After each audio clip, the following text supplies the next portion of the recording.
Bom, gente, então começando aqui a gravação da nossa aula, nosso 10º encontro, né, desse projeto de arte terapia Elas por Elas.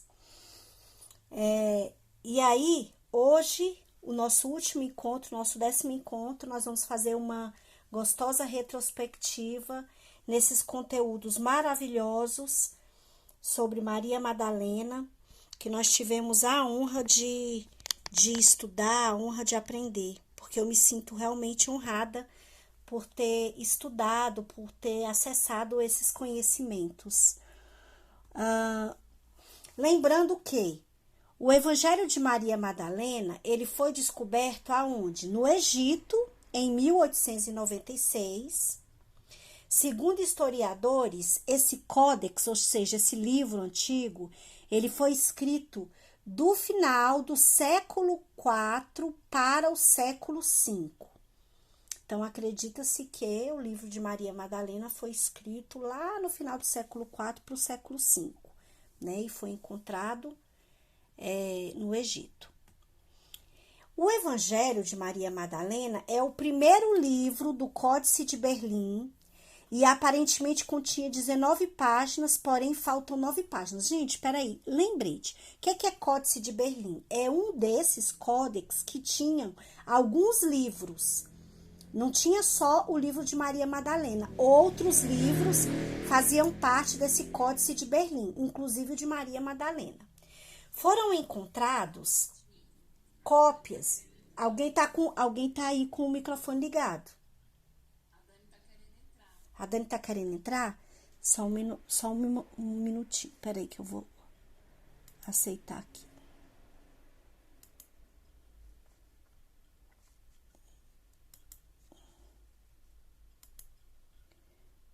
Ok, deu certo.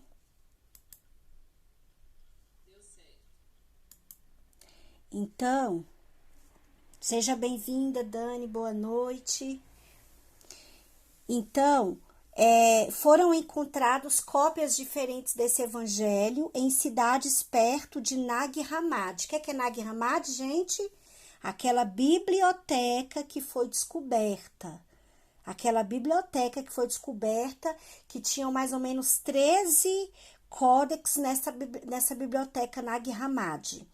Fragmentos com o evangelho de Tomé e o evangelho de João.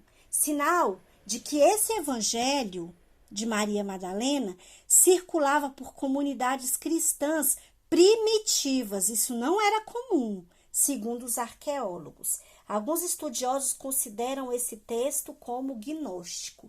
A gente estudou isso aqui na primeira aula, né, com mais profundidade. Então, lembrando aqui do Evangelho de Maria Madalena, que foi encontrado no Egito, fez parte do primeiro livro, né, do Códice de Berlim. Lembramos aqui agora daquela biblioteca Nag Hammadi, né, e que esse livro ele circulava por comunidades cristãs primitivas, o que não era tão comum. O Evangelho de Maria Madalena, gente, é um evangelho que rejeita a noção de liderança como algo importante e não ensina o sofrimento como forma de salvação. Olha só, gente, quando a gente fala do Evangelho de Maria Madalena, não tem essa história de liderança, não tem isso. E também não tem essa questão de para ser feliz você precisa sofrer ou para se salvar você precisa sofrer. Não tem isso no Evangelho de Maria Madalena. Não tem essa história, essa romantização do sofrimento para ter que alcançar a salvação. Não fala de inferno, não fala de punição, mas enfatiza a importância de liberar as pessoas do sofrimento e da morte. Olha só que coisa mais feminina, né, gente? Estamos diante de um evangelho feminino. A questão não tem essa importância da questão da liderança de um mandar e os outros obedecerem, né? Não tem a questão de tem que ser castigado, cuidado com o inferno, que é desse Deus. Lembra da sociedade falocêntrica que a gente viu, né? A sociedade falocêntrica, onde existe o falo, o pênis é o centro. Sociedade falocêntrica, ou seja, o Deus que castiga, o Deus que pune, esse masculino, né, que traz esse masculino adoecido. E isso não tem, esse inferno, essa punição, não tem no Evangelho de Maria Madalena, tá? O texto de Maria Madalena, ele não fala de Deus o Pai, mas o bem, um conceito de divindade platônica e sem gênero. Não tem Deus, não. Tem o bem. A gente viu isso aqui. Relembrando, é muito importante a gente ver, eu li para vocês, né, as partes do Evangelho de Maria Madalena lá na primeira aula, e a gente vê a diferença que é, a escrita, a diferença das mensagens para os outros evangelhos, né, é bem interessante. E aqui a gente vai entrar no resumo daqueles 7 arquétipos de Maria Madalena. Eu optei por não trazer para essa aula o que nós estudamos, aquelas aulas, né, aprofundar na questão da sexualidade, da Kundalini, do lado, né, do lado transpessoal, sobre a expansão de consciência, aquela aula que eu trouxe, né, o Krippner com as 23 estados alterados de consciência. Isso aí eu optei por não trazer nessa aula, até porque também já está bem gravado nas outras aulas, e eu acho essa temática assim muito profunda, né, e aí quando vocês quiserem assistir, vocês já sabem que essas aulas estão gravadas. Então, hoje a gente vai fazer essa jornada, esse caminho, né? Voltar nesse caminho dos 7 arquétipos de Maria Madalena. Quem foi que trouxe esse conhecimento desses 7 arquétipos de Maria Madalena? Jean-Yves Leloup, que é a bibliografia principal que eu utilizei desse estudo dos 7 arquétipos de Maria Madalena. Então, Jean-Yves Leloup foi lá, pegou... Eliane, você quer falar, Eliane Silva? A Betânia tá tentando entrar. Tá bom. Deixa eu ir lá, só um momentinho aqui. Ok.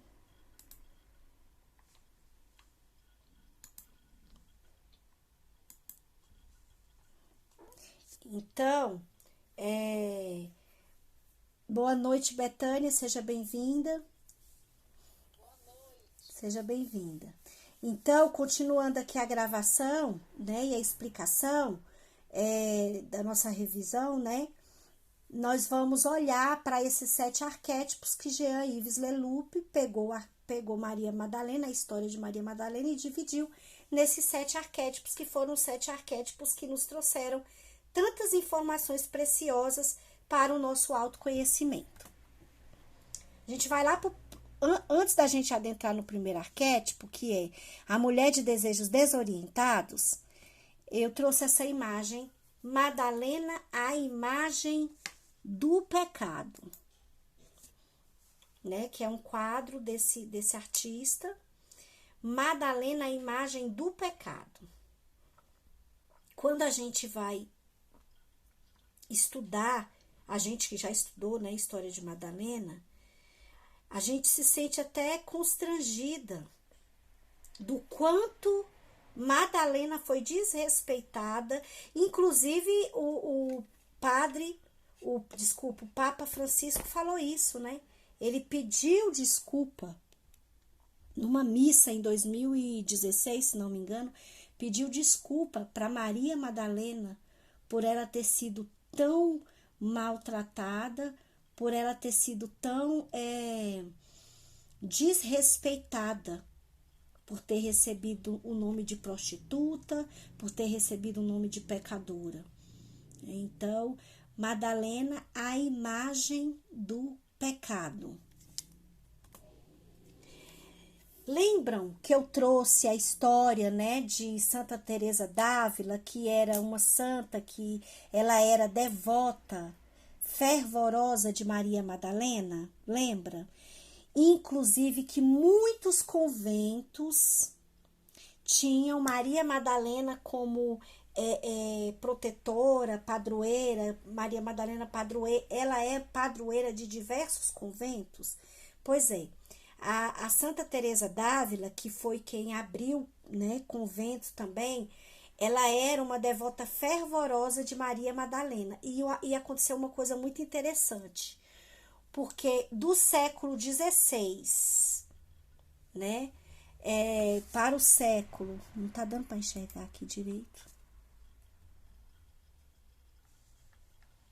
do século XVI para o século, não tô conseguindo enxergar porque a logomarca ficou bem em cima, deve ser para o século XVII ou XVIII. Deixa eu ver que eu faço alguma coisa aqui para eu conseguir enxergar. Peraí. Estranho, ficou aqui ainda. Já sei. 17 mesmo.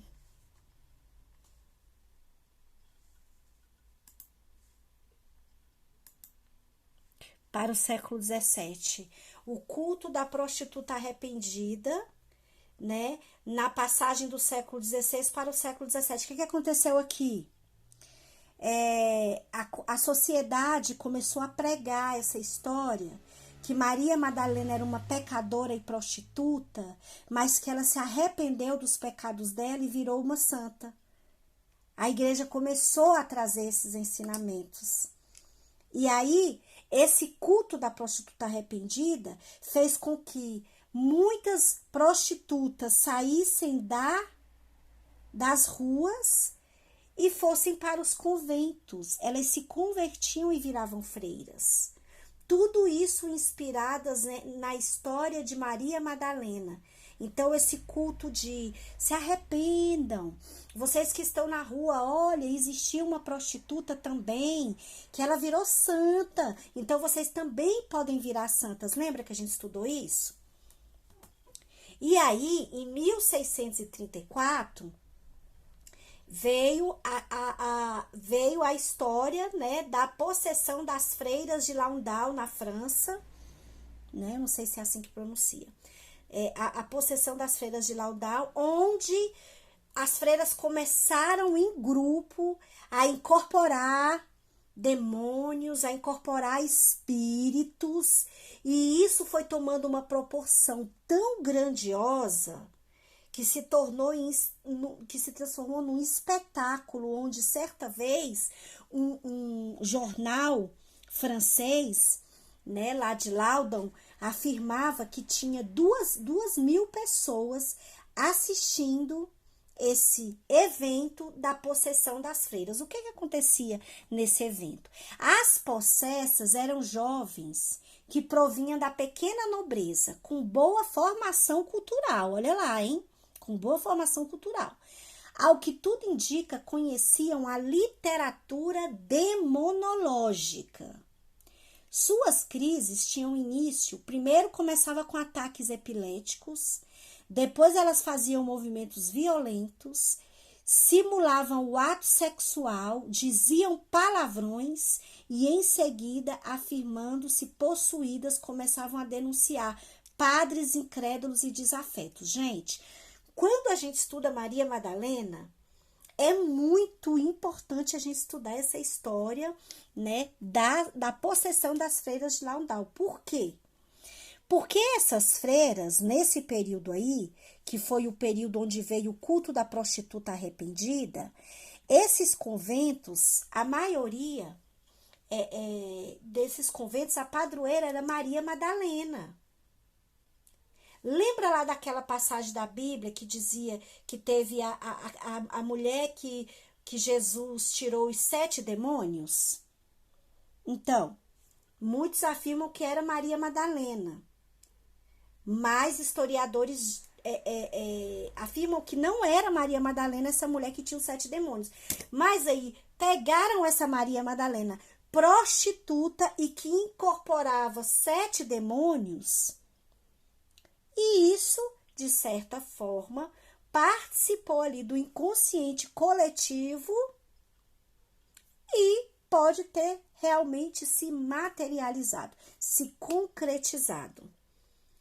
Porque certa vez, gente, eram 500 freiras possuídas, 500. E elas tudo incorporavam. Tinha alguma, será que se fingia? Claro, claro, tinha delas que se fingia. E era um excelente momento para elas fazerem o quê? Colocar para fora as sombras. Como assim, Fabiane, colocar para fora as sombras? Aquelas que estavam com a sexualidade reprimida, sem conseguir sublimar essa sexualidade, elas colocavam ali para fora, fazendo atos sexuais, elas colocavam a raiva delas para fora, elas falavam os palavrões, muitas incorporadas e muitas não estavam incorporadas. Agora, olha o que é interessante. Você lembra daquele padre, Padre Magno, que a igreja, Gregório Magno, que a igreja. Não, desculpa, não é o Gregório, não. Esqueci o nome do padre. O padre Gregório de Matos foi quem chamou ela de prostituta a primeira vez. Mas o que eu tô falando é do padre que foi queimado na fogueira. Sabe por quê? Porque as freiras incorporadas denunciaram ele e a igreja realmente descobriu que ele estava indo contra a igreja. Então, mesmo elas incorporadas, gente, tinha advogado, juiz, eles iam pesquisar o que é que os demônios estavam falando. Então, é uma história muito, muito, muito interessante de se estudar, que tem tudo a ver com Maria Madalena. Essas mulheres, elas estavam tão identificadas com Maria Madalena, que aí elas vinham, nós éramos prostitutas, agora nós somos freiras, estamos aqui incorporando demônios e depois nós vamos virar santas, que era o que acontecia. Muitas freiras possuídas, após o exorcismo, peregrinam e isolam-se por algum tempo após a sua exposição, retornando em seguida a público como santas. Acontecia isso mesmo, viu? E aqui a gente vem para... E também algumas mulheres que haviam sido curadas de espíritos malignos e doenças. Maria, chamada Madalena, de quem haviam saído 7 demônios. O evangelista Lucas, ele traz essa passagem, afirmando que a Madalena é aquela que estava com os 7 demônios. Porém, existem alguns estudos que afirmam que não era ela, essa mulher que estava com 7 demônios. Bom, e aí a gente vai agora para mulher de desejos desorientados, né? Até agora o que a gente estudou, a gente lembra que nós mergulhamos até numa certa raiva que paira no inconsciente coletivo do desrespeito com a história de Maria Madalena, com o nome de Maria Madalena. Esse primeiro momento da aula a gente falou também sobre a Virgem pecadora, né? E a Virgem Santa, a Maria pecadora e a Maria Santa, onde nós vimos um estudo de Isabel Anchieta comparando a Virgem Maria com a Maria Madalena. E aí, gente, quem estava na palestra, ou quem já leu o livro, né, Pombagira, a Deusa de Alexandre Comino, vocês vão conseguir fazer essa associação aí agora. Alexandre Comino fala no livro: como eu que sou uma mulher que perco a minha virgindade, a igreja diz que a mulher que não é mais virgem não pode mais ser santa. Que a mulher que perde a virgindade sem ser casada é pecadora. Como que eu, sendo uma mulher que perdi a virgindade, uma mulher que não perdi a virgindade, não casei, como que eu vou me sentir à vontade para rezar e ser acolhida pela Virgem Maria? Alexandre Comino traz essa reflexão. Eu vou me sentir suja. Eu sou uma pecadora. Essa Virgem Maria é uma santa. Ela engravidou sem ter tido relação sexual. Eu não mereço o colo dela.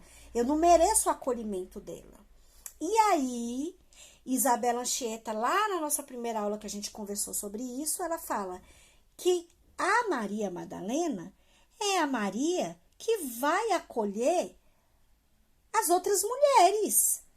As mulheres comuns, as mulheres que têm relação sexual antes de casar, as mulheres que já tiveram vários parceiros, as mulheres que não querem mais ficar casadas e se separam. A Maria Madalena, ela vai acolher essas outras mulheres, porque ela traz o arquétipo da prostituta.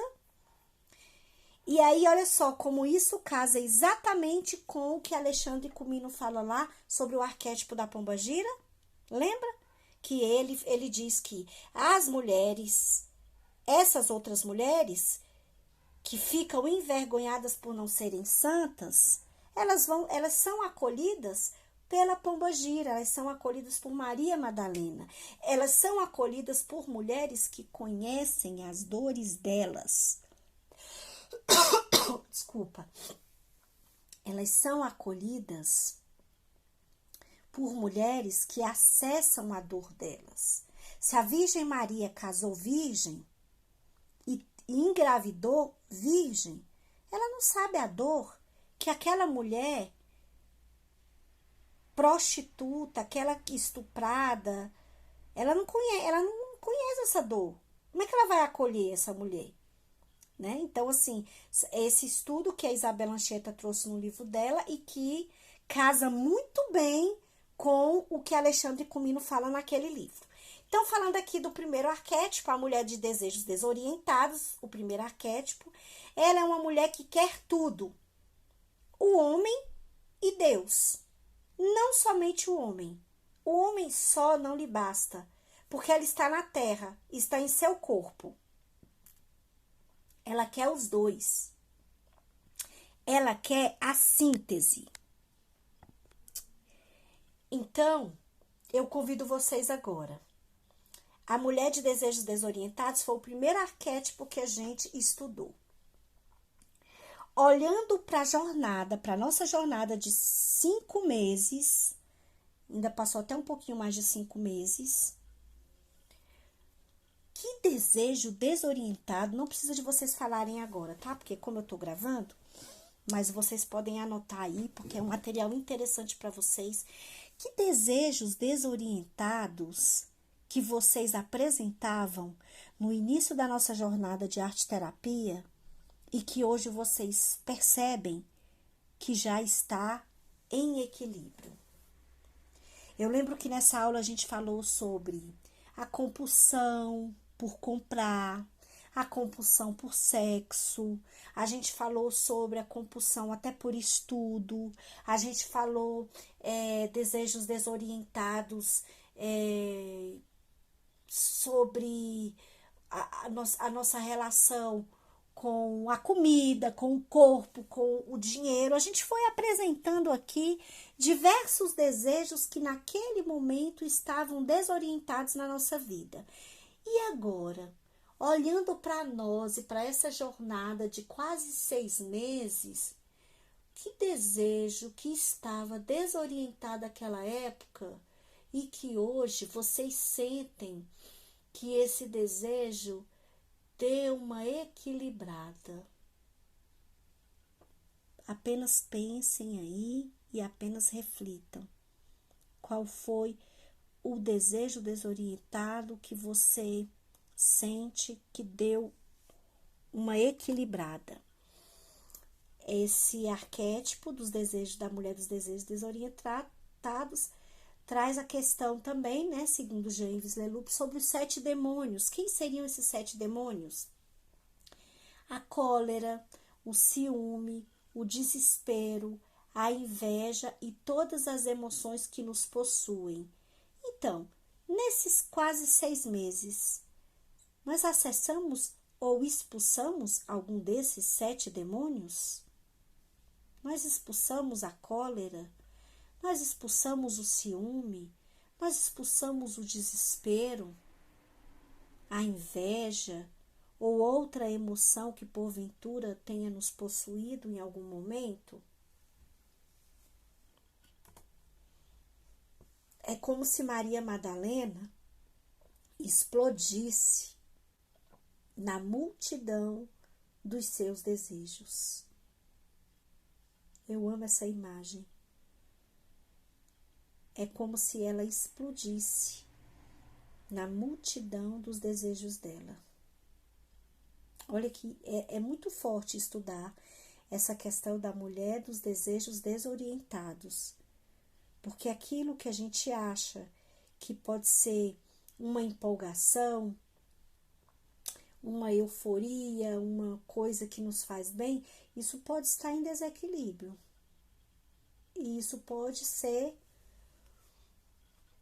um demônio, porque está tomando de conta de nós, né? Bom, assim Maria Madalena representa um ser do desejo, um desejo desorientado, um desejo que não encontrou o seu oriente, um desejo explosivo. Esse estado é de sofrimento.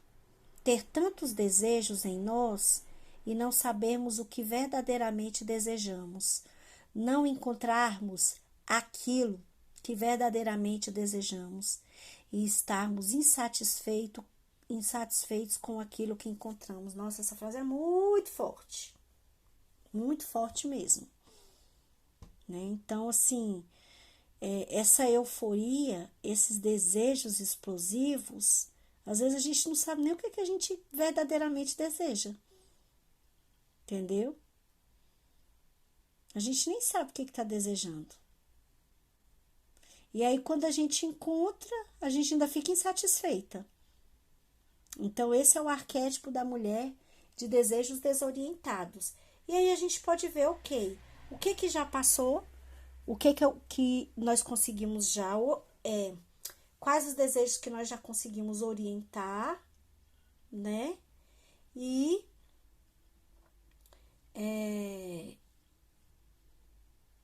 quais os desejos que ainda precisamos orientar. Então, vamos.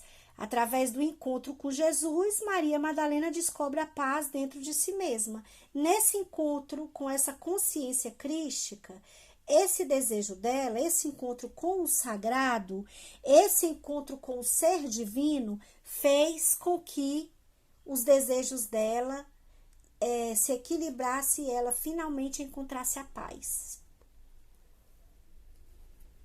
Essa necessidade de procurar dos desejos desorientados pode estar representando, será que pode estar representando uma falta de desconexão nossa com o sagrado, com a consciência crística? Ela descansou, ela encontrou a paz quando ela encontrou com ele, ela finalmente acessou a paz. Interessante, né? E aí, aqui nessa aula, a gente estudou a Kundalini e os 7 corpos, onde eu falei sobre o corpo astral, o corpo etérico, o nirvânico, o corpo cósmico, né? E a relação disso com a sexualidade, a relação disso com os desejos desorientados. E aqui a gente chegou no segundo arquétipo, que é a mulher contemplativa. Bom, então, espero que vocês tenham aí refletido sobre a mulher de desejos desorientados. O que ainda pode estar desorientado na sua vida. Qual o desejo que ainda precisa se equilibrar. E qual o desejo que precisa ser entregue para o sagrado. Para que finalmente encontremos esse lugar aqui, ó, de descanso. E lá, o segundo, a mulher contemplativa. Vocês lembram o que a gente estudou aqui na mulher contemplativa? Aquela passagem que Maria e Marta, né? Que aí Jean-Yves Leloup traz como se essa Maria fosse a Madalena, que está sentada ouvindo Cristo, enquanto Marta está doidinha limpando a casa, e Marta ainda vai e reclama para Cristo. Por que eu estou aqui fazendo as coisas e a Maria está aí sentada sem fazer nada? E aí Jean-Yves Leloup traz essa passagem como a mulher contemplativa. Bom, ele traz a importância de nós sabermos unir em nós a Marta e a Maria, porque a Maria é a contemplação e o silêncio, e a Marta é a ação e a palavra. E aí, Leloup fala que a mulher contemplativa é aquela, né, que observa a questão da comparação. A Marta, gente, ela se perdeu porque ela estava se comparando a Madalena. Por que eu tô aqui fazendo isso e ela tá aí, hein, gente? Por que eu tô aqui criando, fazendo isso, fazendo aquilo e a outra tá lá fazendo isso, fazendo aquilo? E aí Jean-Yves Leloup, ele traz nesse momento do estudo, ele diz que é como se fosse uma agressão que a gente comete para conosco quando a gente se compara com outra pessoa. A gente está se violentando. E aí fala sobre a importância da gente unir a Marta com a Maria dentro de nós. E aí vem a terceira mulher. A terceira mulher é a intercessora, o terceiro arquétipo. É a intercessora, que é aquela que é medianeira, é aquela que intercede por outra pessoa. Eu lembro que essa aula foi muito bonita, lembro de alguns exemplos que vocês trouxeram, lembro que a gente fez o jogo de cartas, uma jogou carta para outra, nós fomos intercessoras na vida uma da outra. Bom, desculpa, eu não pedi para vocês, eu não dei um minutinho para vocês pensarem aí, nesses quase 6 meses, o que vocês aprenderam a contemplar. Ou o que vocês ainda precisam aprender a contemplar. Onde que tá a mulher contemplativa, onde ela esteve, como ela surgiu na vida de vocês, sabe? Onde que tá essa imagem aí? Esse arquétipo da mulher contemplativa. Pensa, ela está presente, ela esteve presente, ela trouxe algum benefício, tá? A mulher contemplativa. E aí chegamos aqui na intercessora. Maria Madalena é um arquétipo do feminino na capacidade de interceder pelos doentes, pelos moribundos. Lembra que aqui a gente estudou a parte de Lázaro muito doente, e ela desesperada, rezando. Depois ela falou para Cristo: olha, se você tivesse aqui, ele não teria morrido. Então ela estava rezando, né, por Lázaro. E existem várias maneiras da gente interceder por uma outra pessoa. E a intercessora, a mulher intercessora, é aquela que é um instrumento para melhorar, para levar a luz para a vida de outra pessoa. Quer falar, Ana Paula? Quer?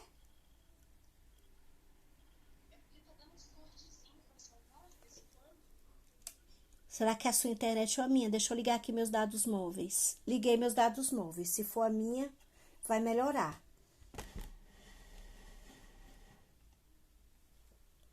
Bom, então Maria Madalena intercedeu por Lázaro e nós nos colocamos nesse lugar de intercessora na vida de outras pessoas e nós podemos enxergar o quanto nós somos importantes na vida de outras pessoas, o quanto que, mesmo sem consciência, nós intercedemos na vida de outras pessoas. E aí, a gente falou sobre esse caminho.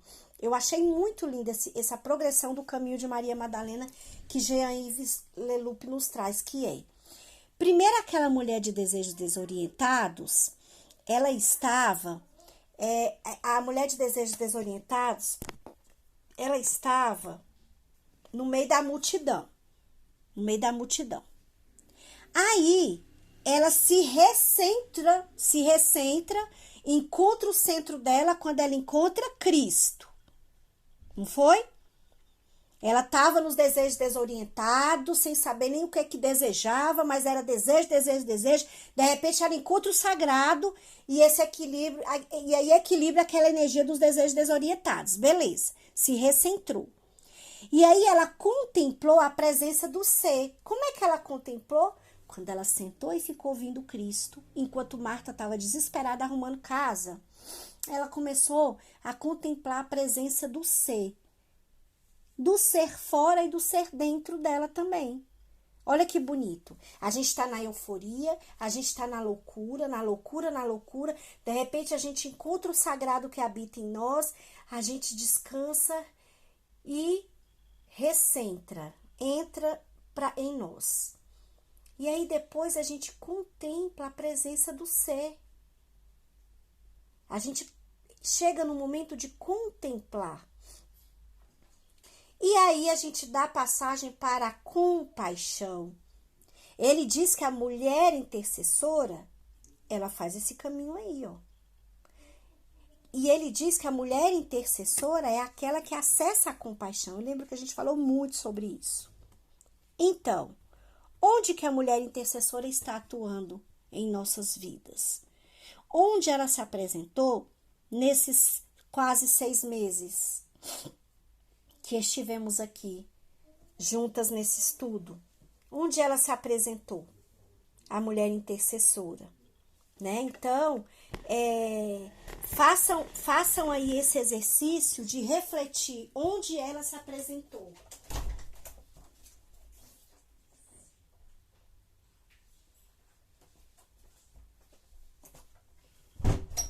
E agora, eu convido vocês para pensar. É muito importante. Eu fui intercessora de quem? Eu intercedi por quem nesses últimos dias? Eu ajudei alguém? Eu parei para fazer uma oração para alguém? Ou eu fui medianeira de alguma situação e nessa situação eu falei, não, eu consegui trazer uma paz, sabe? É importante a gente olhar para isso. É muito importante. A gente tem uma mania muito grande de olhar para os nossos defeitos, mergulhar nos nossos defeitos, ficar lá dando braçada nos nossos defeitos, mas tem muita coisa boa em nós que a gente precisa olhar, abraçar e assumir.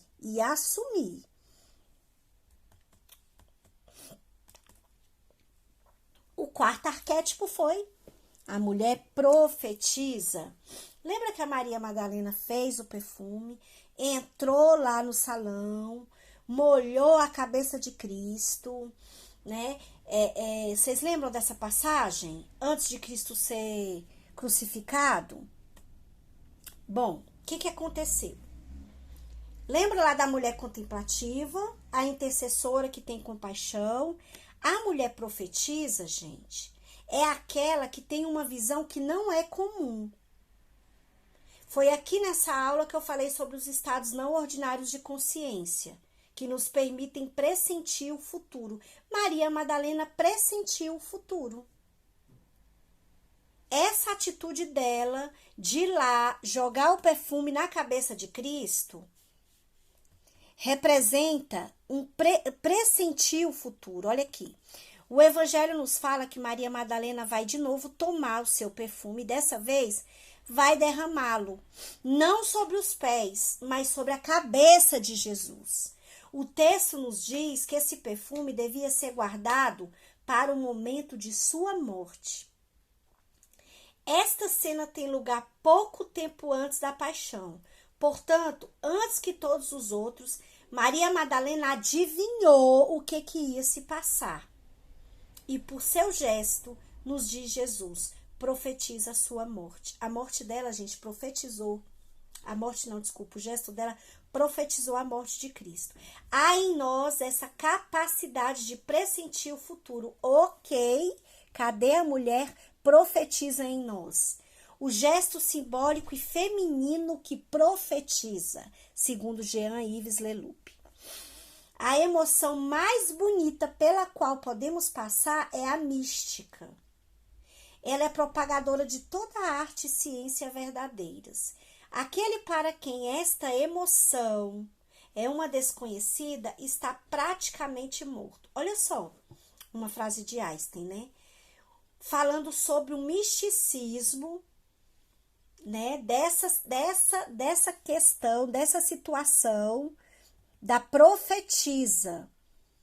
E quantas vezes a gente nega essa emoção mística? Quantas vezes a gente nega isso? Quantas vezes a gente nega esse arquétipo da profetisa? E aí Leloup vem dizer sobre o vaso de perfume no coração, que é o odor da profecia, e o vaso de perfume na cabeça, que é o odor do conhecimento. O que acontece, gente?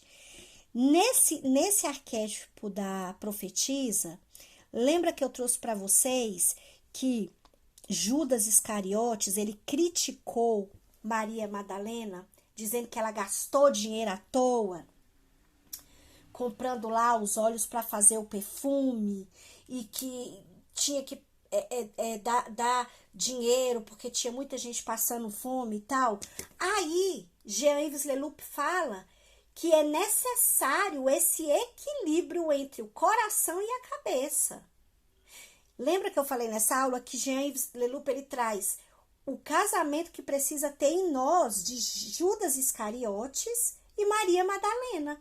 Razão e coração. Razão e coração. Então, nem Judas estava errado de se preocupar com os pobres, e nem Maria Madalena estava errada de se preocupar em querer derramar o perfume na cabeça de Cristo. E aí ele traz isso aqui, o odor da profecia e o odor do conhecimento. Quem é o odor do conhecimento? Quem traz esse odor do conhecimento? Judas Iscariotes, que cuidava do dinheiro, que tinha consciência dessa questão material. E Maria Madalena, o odor da profecia, que era a voz do coração. Onde está essa mulher em nós? Onde está essa profetisa em nós? Onde está essa mulher que sente que adivinha o futuro? Onde está essa mulher que sabe o que vai acontecer? Que pressente o que vai acontecer? Será que Eliane, quando pegou um avião e veio bater em Brasília, será que ela não pressentia que ia passar por uma experiência espiritual e terapêutica bem intensa, bem forte? Talvez ela pressentia isso, né? Será, né, que a Ana Paula não pressentia que estava grávida quando foi para a praia, antes de ir para a praia? Será que ela não pressentia isso? Entende? Existem aí a questão da nossa aceitação, aquilo que Einstein chama de emoção mais mística. A nossa aceitação. Onde que está essa mulher profetisa? Eu lembro que nessa aula nós falamos sobre mediunidade. Sobre mediunidade.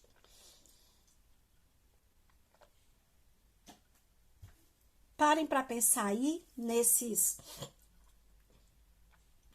tempo, nessa nossa jornada,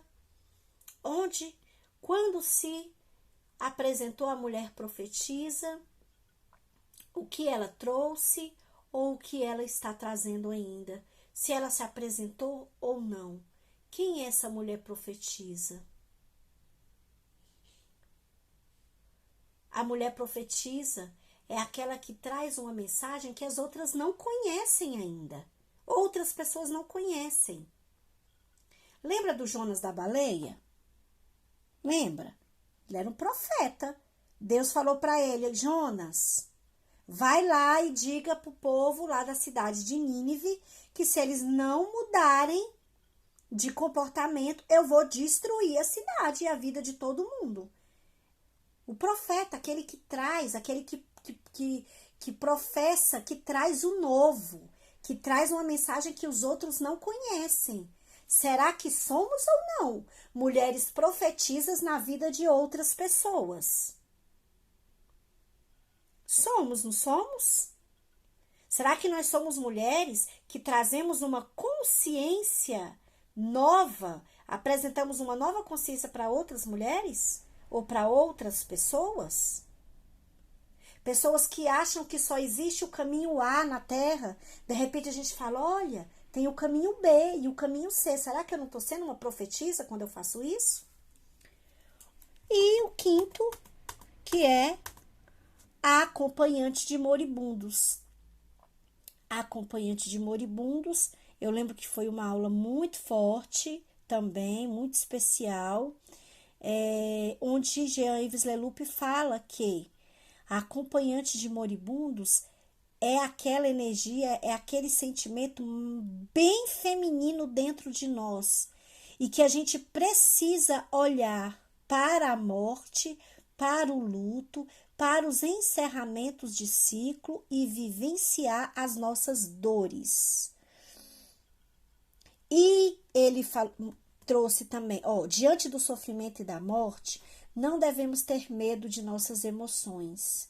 Às vezes, os homens têm medo de suas emoções, eles têm medo das lágrimas. E como os apóstolos, eles fogem. Quando Cristo morreu, o que aconteceu? Quando ele foi ser crucificado, os apóstolos saíram voados, acho que ficou, se não me engano, João, né? E Maria Madalena ficou, os outros não tiveram coragem. Eles fugiram dos próprios sentimentos, eles fugiram da dor, eles fugiram da morte.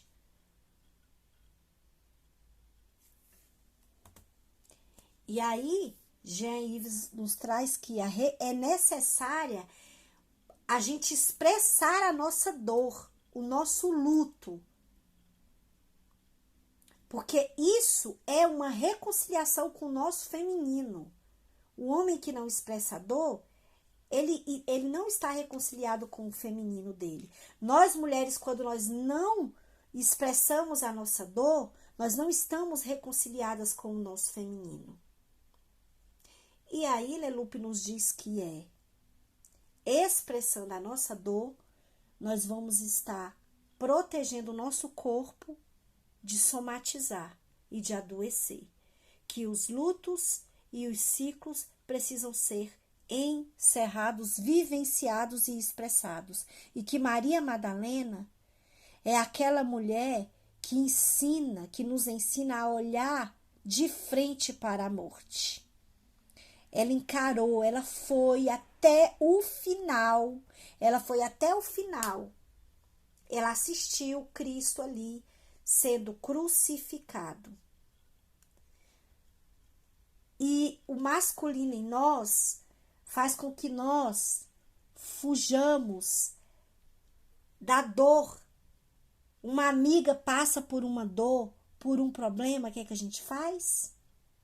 A gente foge dessa amiga porque a gente não tem coragem de olhar para a dor, de abraçar a amiga. De maneira covarde e de maneira e com o masculino excessivo e doentio em nós, a gente abandona os moribundos porque a gente não quer olhar para o encerramento dos ciclos, a gente não quer olhar para a dor. Quem faz isso em nós? O nosso feminino. O nosso feminino. Eu gosto sempre de falar no Espaço Cristal. Será que nós somos família e irmandade só enquanto o outro está feliz? Se o outro está passando por uma tristeza, por uma tribulação na vida, a gente vai virar as costas para ele?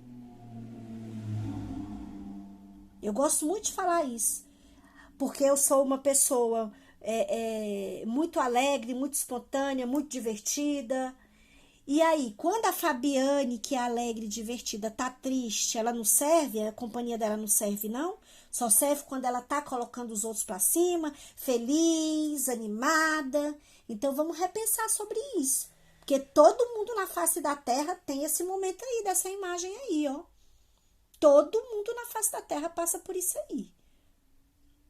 E nós, enquanto mulheres que temos consciência espiritual, transpessoal em relação à vida, nós precisamos nos trabalhar e aprender a acolher em nós e acolher no outro isso aí que o outro vive. Porque o outro precisa muito mais de nós quando ele está nesse lugar aí. Quando ele está nesse lugar aí. Sagrado feminino para mim é isso aí. Sagrado feminino para mim é saber lidar com isso aí. É abraçar isso aí.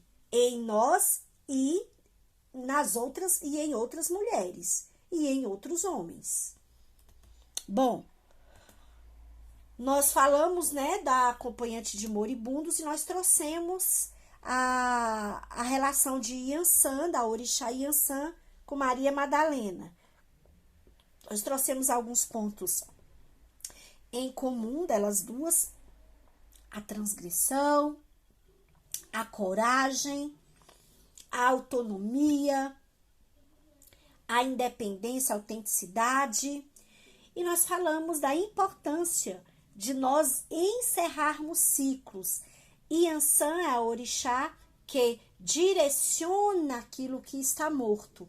Ela direciona com o Eru Exim dela os espíritos perdidos, ou seja, tudo aquilo que está morto, que está estagnado e pode provocar doença em nós, né, em nosso campo. Yansan vem e direciona. E aí a importância de nós olharmos para os ciclos e entendermos que os ciclos precisam ser encerrados. Nós estamos hoje encerrando um ciclo.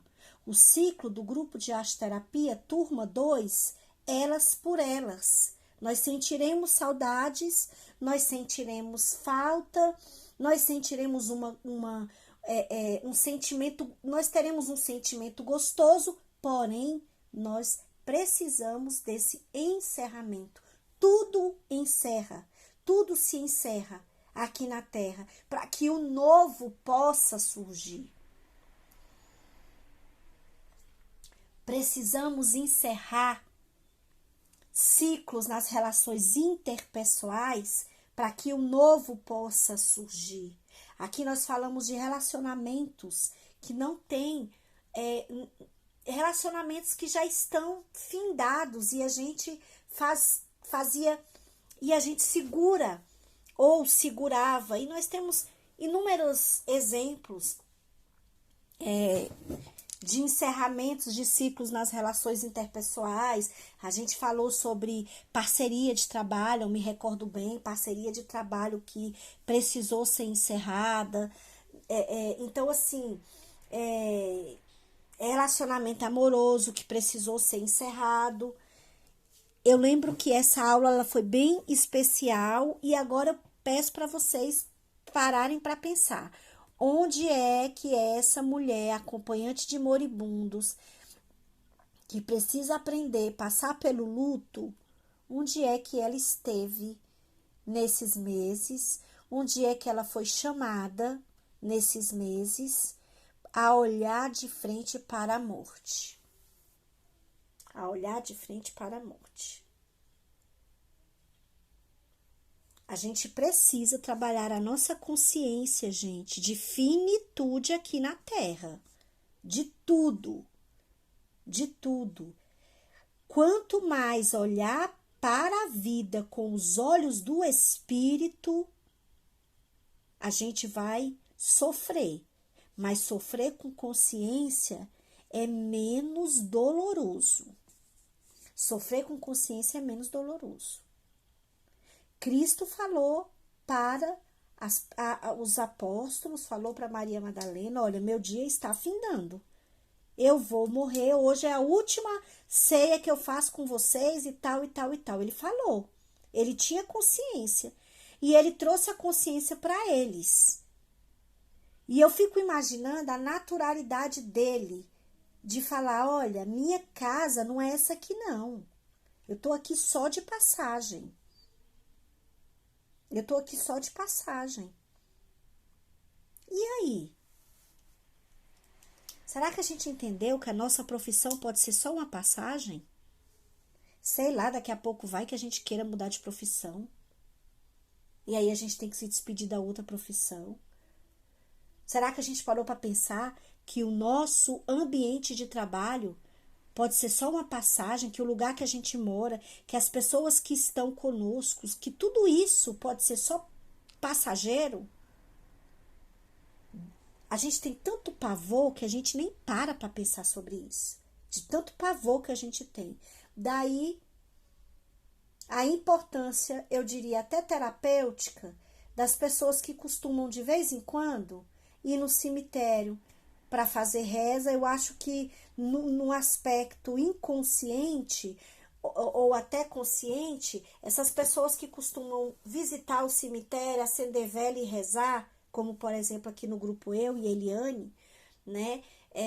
De alguma maneira a gente está mandando para o nosso inconsciente ou para o nosso consciente a mensagem de que tudo acaba, tudo tem um fim, né?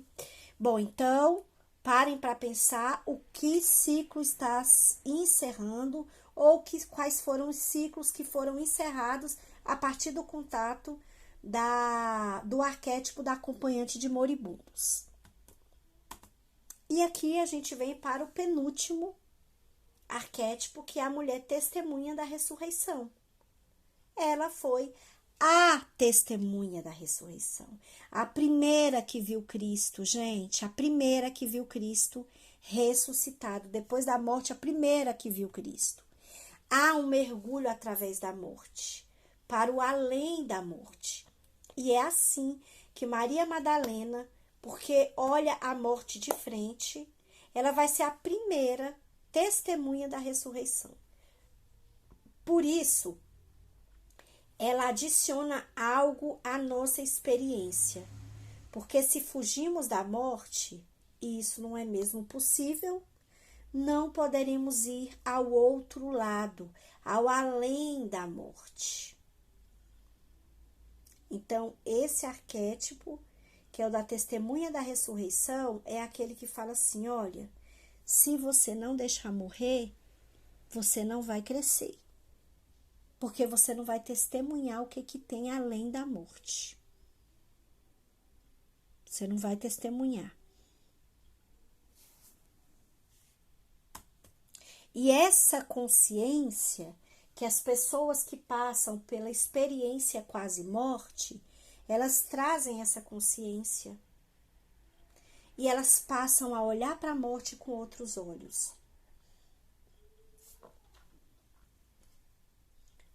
Eu estudei na psicologia, tem um autor, eu não vou me recordar o nome dele agora, da psicologia, que ele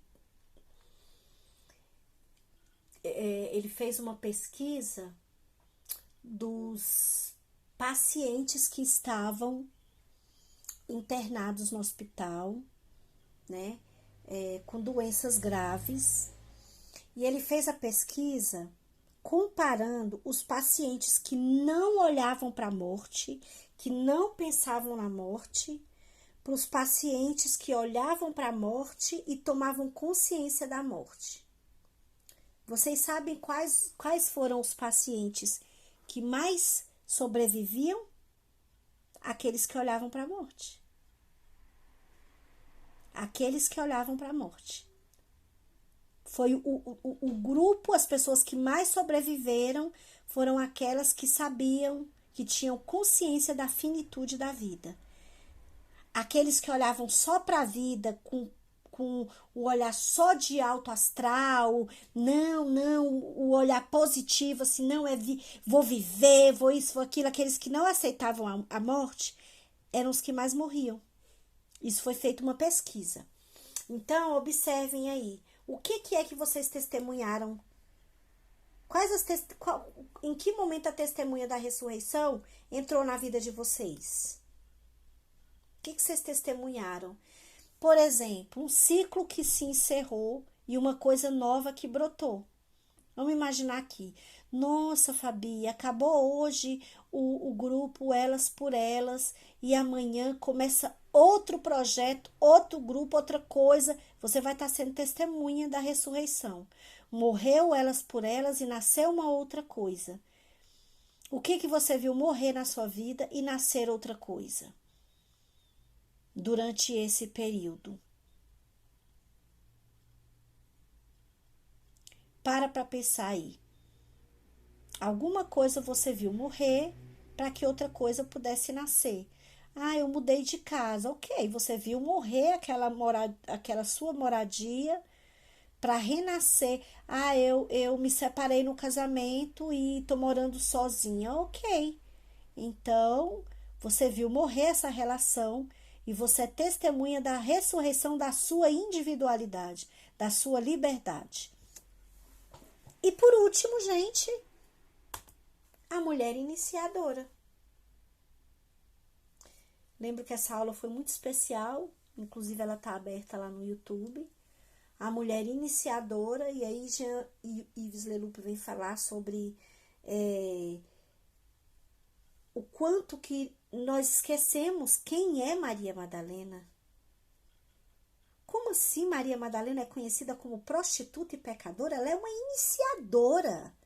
Foi graças a ela que os apóstolos se movimentaram. Foi ela quem virou e falou assim: bora pregar a palavra de Cristo. Ok, que ele morreu, agora vamos colocar essa mensagem no mundo.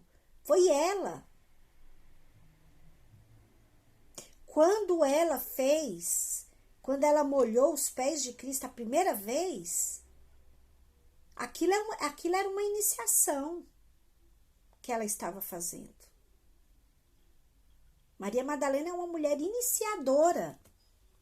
Então, Maria Madalena poderá ir a Galileia e a seus irmãos para lhes anunciar sua experiência de ressurreição.